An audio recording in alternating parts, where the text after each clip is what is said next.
There's something powerful about the journey of leadership, the daily steps, the long-term vision, and everything we learn along the way. Welcome to Leadership Labs, where we explore these journeys with the incredible leaders of Aurora Public Schools. In each episode, we hear from those who are helping guide our district toward Destination APS, sharing their stories, their challenges, and the lessons they've learned along the way. Today, I'm joined by Christie Imholt, our Executive Director of Policy and Strategy. In her 8th year with APS, Christie has led some of our most significant strategic initiatives, including Blueprint APS and the development of our district strategic plan, Destination APS. I first met Christie years ago when I was a principal in another district, and she was leading teacher leadership work. Her journey spans classrooms in Boston, Washington, D.C., and Arlington, federal policy work with the Department of Education, the White House, the House of Representatives, and the American Enterprise Institute, and district-level transformation in both Denver and now in Aurora.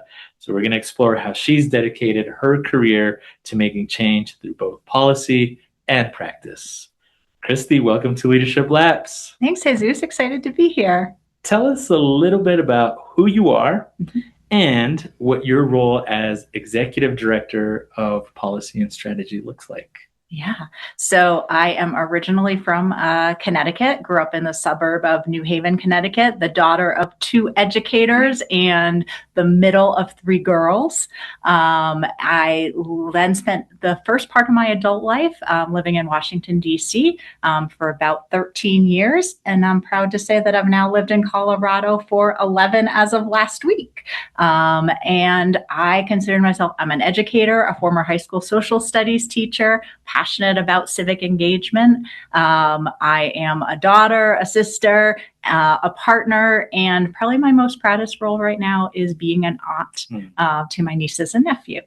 Amazing. And Christie and I have a Connecticut connection. I am also from New Haven, Connecticut by marriage. Yes. And if I could throw a curveball your way, would love to remind me which pizza franchise you're a fan of. So I am a Pepe's fan. I do take my pizza very seriously. I've learned to broaden all different kinds, Chicago, Detroit style, but my preference is always New Haven style and a Pepe's pizza if I can get it. So I try to do that whenever I'm going to visit my parents back there. And we are a modern pizza family, and yeah. Regardless, New Haven pizza, you can't go wrong. Agreed. Yeah. It's funny. We've ventured into and learned to appreciate pizza like Blue Pan as well. But yeah, thank you for the quick pizza detour. Yeah, absolutely. Always happy to talk about pizza. Yeah. You're a University of Chicago and Harvard graduate, and you started your career in the classroom. And curious what first drew you to education and why did you choose to begin your career as a teacher? Yeah, so a couple things. One, as I said, I'm the daughter of 2 educators. So every dinner table conversation was either about your own schooling or my parents' work, which meant it was always about school. Right. So that kind of always was front of mind. I was the kid who would sit in class and go, well, if I was teaching this class, what would it look like, right? And think about that a lot. And I always thought, though, I'd go into more kind of, I think, policy and strategy like I am now. But I had the opportunity when I was in college in Chicago. My campus job was I was a classroom assistant in a 3rd grade classroom in Chicago. And so I got to go help work and help do and pull small groups for literacy or math. And I really enjoyed that a lot. And that was a great way for me to then both connect with the community, but also then get some experience of what it was like in the classroom. And right out of college, I thought, okay, I'm going to go, make a big impact in policy. I moved to Washington, D.C. from Chicago, and I got a job at a think tank. when for those, think tanks spend a lot of time doing research, they writing papers, right, telling people what they should be doing. And I realized really quickly that that wasn't actually making an impact on like the kids that I had worked with in Chicago. Yeah. And I decided that I wanted to make a more direct impact and had the opportunity then to go to one of the best schools of the country at Harvard and pursue my teacher training. And I thought teachers should be pursuing their training at the best institutions they can for kids. So that's what kind of brought me, is making that impact on kids. Amazing. And you taught in Boston and in the Washington, D.C. area. Yep. What did those classroom experiences teach you about education and equity? Yeah, I learned a lot. I learned a lot about just what the experiences were like for kids that was different than my own growing up in a middle class, suburban school where my mom was an educator, right? And I learned that kids had different experiences. I think I also learned that like there were so many different ways kids could thrive and show their and excel. I think about like one student I had when my first couple of years, I taught at a school that was focused on policy, and all the kids got to do internships when they were juniors. And I had this student that I taught in history class, and he did well, he did fine. He didn't excel. And then I got to supervise him in his internship, and his job was to create the social media sort of profile for a nonprofit, and he just thrived. Wow. And it was so cool to get to see kids thrive and show those skills in lots of other ways, besides just the academics in the classroom. So that was really cool. And I think something that always inspires me, especially when I get to see things like our college and career fair and get kids to see those hands-on experiences. I think I really benefited a lot from just the ways in which the schools I was at through student teaching and my first year, were supported, and how do we really support educators in getting better through coaching and development so that they can be their best for kids. And then unfortunately, and it's, kind of what took me into go into policy more, was just the reality that there's a lot of inequities that exist across systems. And, I was raised with the idea that education is that key, that door opener for everyone. And that wasn't the case for every kid. And I saw that a lot as I saw in different districts, in different schools. So, I would love to hear a little bit more about, because you went from classroom to policy to district. And would just love to hear a little bit more about what drew you to the policy work, and then what drew you back to the district work. A couple of things. One, I was teaching in Arlington, Virginia, right outside Washington, D.C. for 2 years after having spent 3 years in Washington, D.C. And these systems were so dramatically different despite being miles apart, right? And what really drew me was this is not okay, right? Every kid deserves to have the highest quality education and to be able to really have those doors opened for them and have the opportunity to, determine what those doors are in the first place. And so I decided that I wanted to make a more systemic impact, really try to address some of those inequities, and have the opportunity to then go the furthest thing from the classroom, which is to the federal level and the U.S. Department of Education. Especially these days. It is, what was really kind of interesting about that is when I first went to the U.S. Department of Ed, I worked on school turnaround, and that was an opportunity to actually be much closer to work that I was familiar with, right? Work that was impacting schools, impacting kids.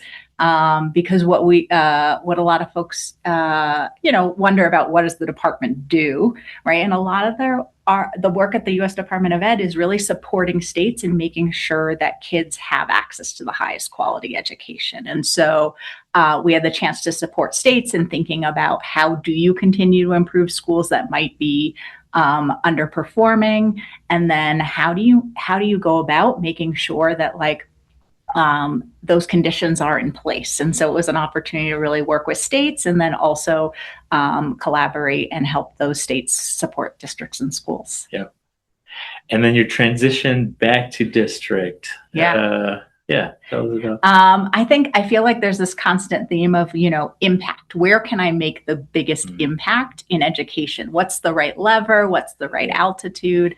And so I, after being at the Department of Education and having the opportunity to work with states on big picture things like assessments and accountability and support systems and educator evaluation, I wanted to get a little bit more specific and specialized. And I really had this passion for how do we help support educators. And so decided I wanted to focus on how do we not just think about evaluation systems, but how do we think about supporting educators. And so had the opportunity, decided to make the move to Colorado, had the opportunity to join the teacher leadership and collaboration team in Denver, and really get to focus on how do we support that work and how do we help create growth opportunities for teachers and help teachers who are continuing to teach full-time in the classroom continue to really improve their practice in service of kids. Yeah. And that fortunately corresponded with the time that my husband and I were looking to move to Colorado. So it was great timing. Yeah. And that's when, I first met you, and I will say this, when I have the opportunity to reflect a little bit about what some of the key levers were for us to move out of turnaround status. And I certainly give so much of the credit to our teacher leader model and, our distributive leadership model. And it was really good work that I think made a difference for a lot of schools and students. And I think what was interesting, and as I had reflected, a lot of my federal experience had been school improvement. And when I went to focus on teachers, a lot of that initial teacher work was on retention and growth and things. And what became really clear is, like you said, it's not only about the that retention, but it's also about about school improvement, because it is helping us get better, higher quality instruction in front of kids. Indeed. So what did bring you to APS? How did you make the transition from the teacher leader work you were engaged in Denver and come to Aurora? So was really excited about the teacher leadership work, and also missing the kind of interconnection of school improvement work and thinking about how do we think about the broader system. And so the opportunity to come to APS as a policy advisor to the superintendent became available. But what really drew me to APS, and it's the thing that I think still excites me today, is our vision that every student shapes a successful future. Yeah. For me, when I was teaching in DC, I was at a school. It was all about college prep. Every kid had to apply to college, right? An expectation they were going to college. And what I was realizing is that wasn't A, what every kid wanted, and B, was going to be how they thrived. And what APS was doing when I came in, we're continuing to do, is really be understand what do kids and families want, and then our job is there to support and create those opportunities so that they can achieve what is it that they envision. And I really loved that idea of students being in the driver's seat and families being in the driver's seat, and us being the support to come along. Yeah. You've overseen major initiatives such as Blueprint APS and the development of Destination APS currently. And I do think that for Blueprint APS in particular, there's multiple stories about what it was, and one of the components did include some right sizing, but that wasn't all that it was. And so just would love to give you the opportunity to share with folks, what was it and what did it aim to accomplish? And where are we today because of the good work of Blueprint APS? Yeah. So Blueprint APS was the district's long-term education and facilities plan. It was designed to be a plan that was driven by what the community wanted the school system and district to look like, right? Really asking families, what is it that you envision for your student, and how do we make sure that our school facilities, our academic programs actually set them up to accomplish what families wanted for their kids? How would we go about doing that? As part of that, in doing that, we also did know that we would need to respond to changing enrollment that was happening in Aurora Public Schools. Yeah. And in APS, that's really unique, which is and continues to be in the eastern part of our district. We're continuing to see growth as we see lots of new housing developments.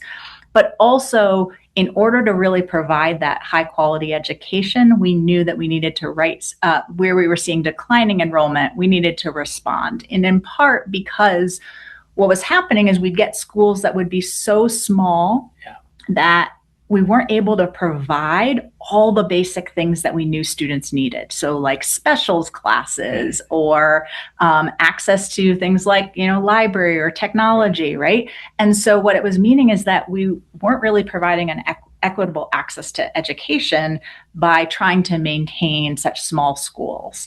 And so through Blueprint, we did an extensive amount of community engagement to really hear what people wanted. And a couple themes came out of that. One, we heard from people, people really loved continuing to have a school that was in their community that was that was their boundary school, that they would know my kid is going to that school. Yeah.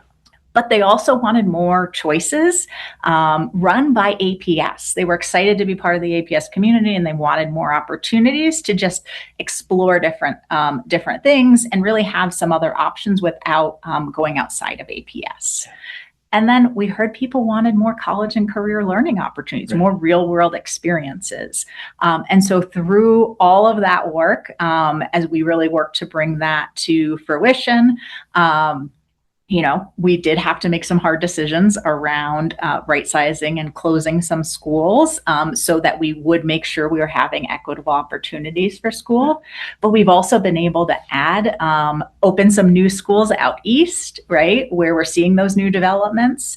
And even in the western part, right, with Del Mar, we opened a brand new P8 because we heard from families that they really liked this idea of kids staying in schools all the way through 8th grade in one single school.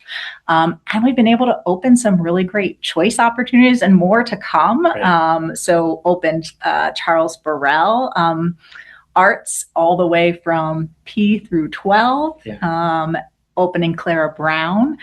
These schools are really thriving. And then we've got on the horizon a brand new health science high school, obviously, that we're building, and the opening of the dual language.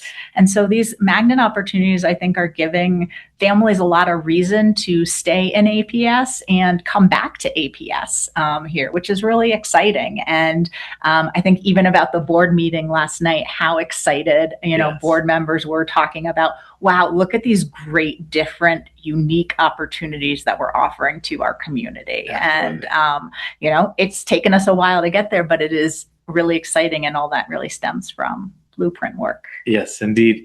And actually pivoting to Destination APS, where, I think that in our strategic plan, we're continuing to build in those hopes and dreams and values from the community, right? Where we're talking about what we're doing with CTE, the portrait of a graduate, and, to your point, continuing to expand school options like the health science high school and, Betty Benavides. Talk to us a little bit about the process for developing the strat plan and what does Destination APS mean to you? So I think really the idea of Destination APS came in with our superintendent, with Superintendent Mike. He's this idea that he's laid out this vision that we were going to become, and we are going to become, because I'm speaking it into existence. We are going to become the destination district here in Colorado. And Mike had that vision, right? That we can become that, and we will become that.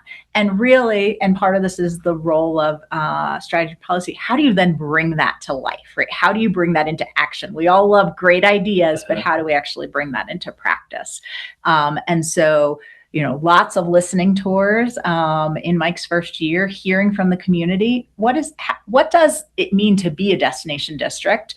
And how would we do that? Yeah. So taking that community input, doing it from not just from families, but community partners, from staff, from students, which is always the best thing to hear from.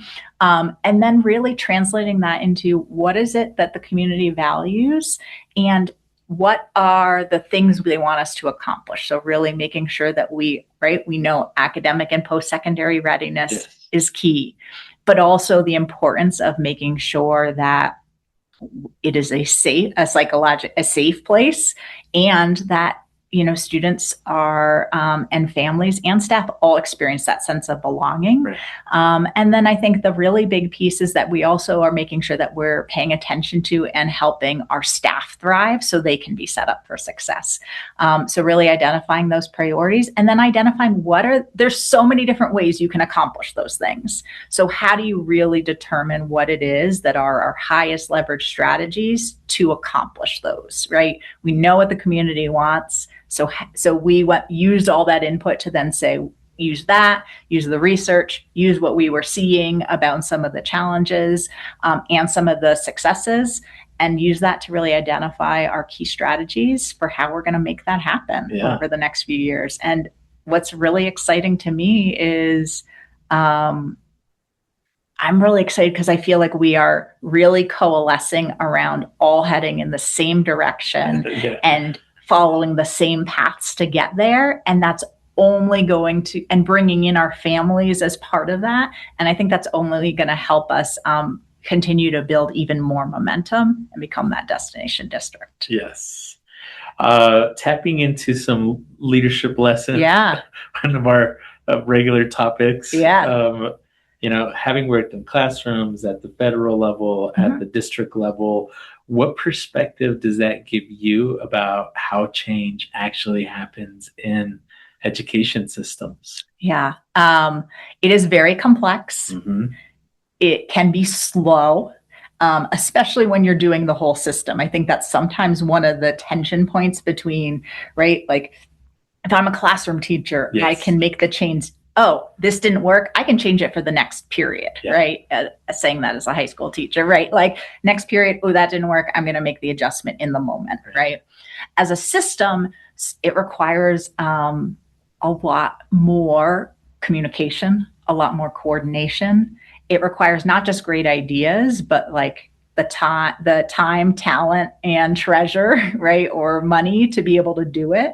And it requires really good and effective implementation. But also, I think sometimes it requires staying the course and saying, how are we going to see this through? While also continuing to adjust and learn as we go, because we're going to learn things or have unintended consequences on how things go.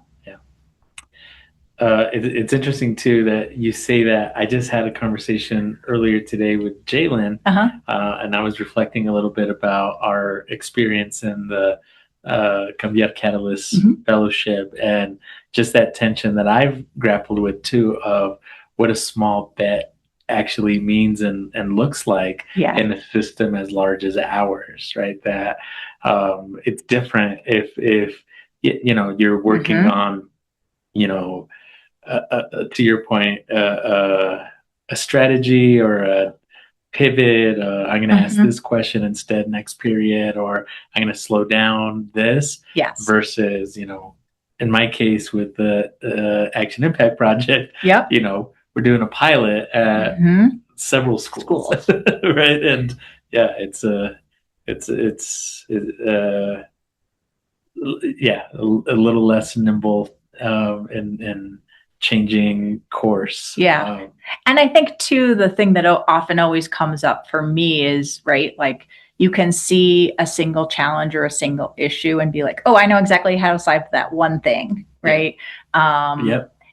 And I remember having this conversation when we were building and designing the after school programming, right? Like, oh, well, we could just, give that school more money. And it's like, okay, that works for one school. Does it work when we magnify it across 32 schools, exactly. Yeah. right? And that's where sometimes it can get a little bit sticky. Yep. So as I know, leading strategic planning and policy work requires bringing many voices together.